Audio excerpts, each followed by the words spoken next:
Jatend migao mar arita kwe maiye Kithure Kindiki ni enyim kamiti mar od bura kotenore kod chenro ma piny Kenya chwalo mano mar chwalo apisas mag obila e piny Haiti. Mabiro tok kamiti mar od bura mar Senate dwaro mondo chiw ler e wi okenge mag arita e pacho kae kendo yango matut e wi chenro no. Wadhi achiel kachiel mar winjo kaka chenro makamano dhi nyime. So that the country is satisfied that the matters that have been raised are heavy issues that needs to be addressed. But I do agree with Honorable Kaluma.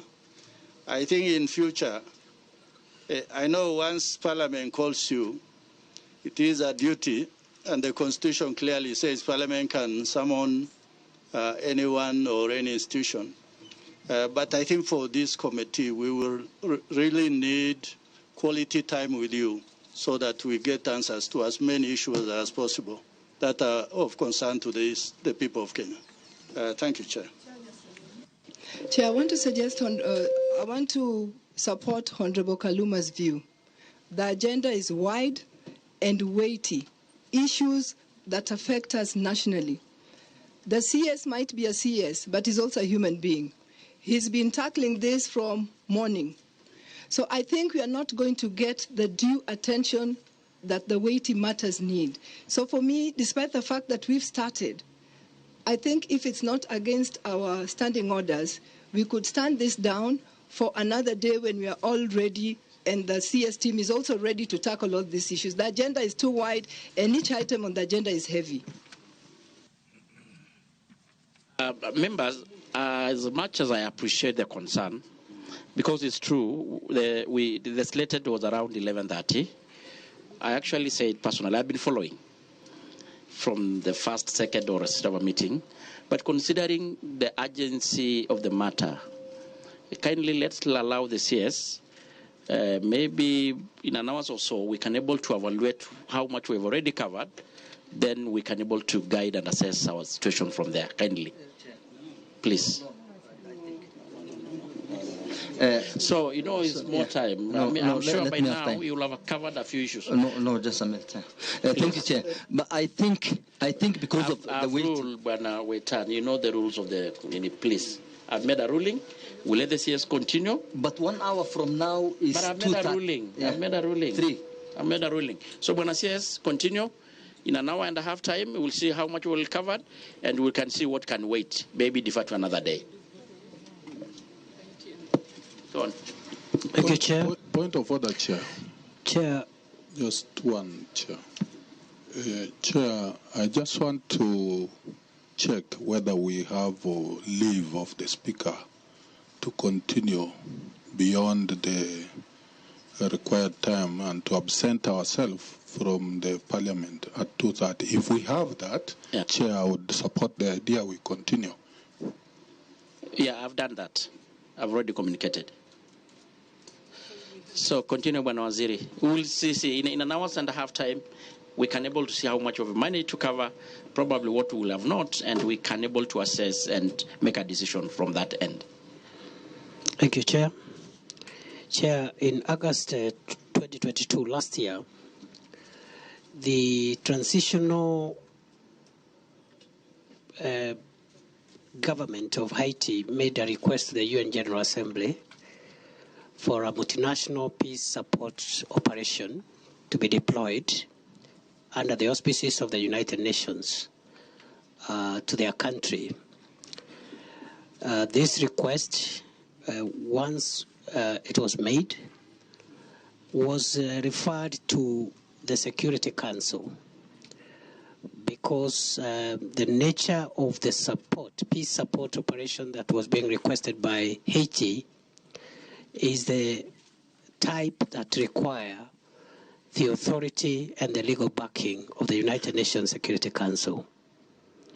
Subsequently, this matter arose again during the General Assembly annual meeting this year, and it is at that point that the Security Council met 2 weeks ago and deliberated on a resolution,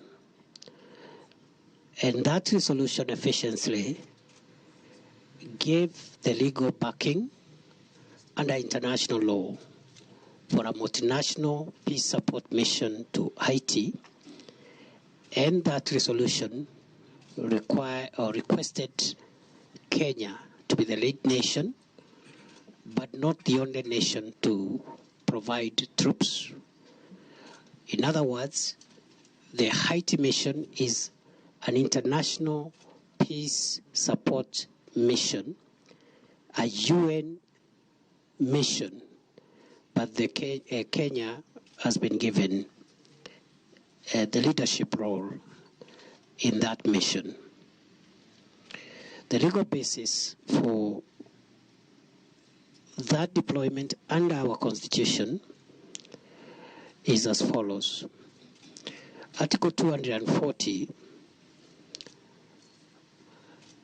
paragraph 8A, provides, of the Constitution of Kenya, provides that the National Security Council may, with the approval of Parliament, deploy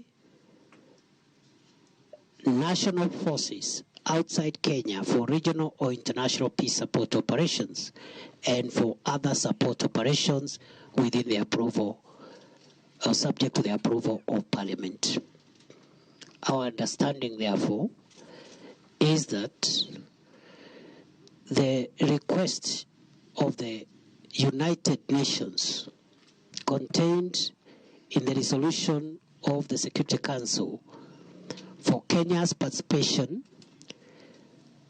in the Haiti multinational peace support mission, that request as first, before it takes effect, to generate a decision of the National Security Council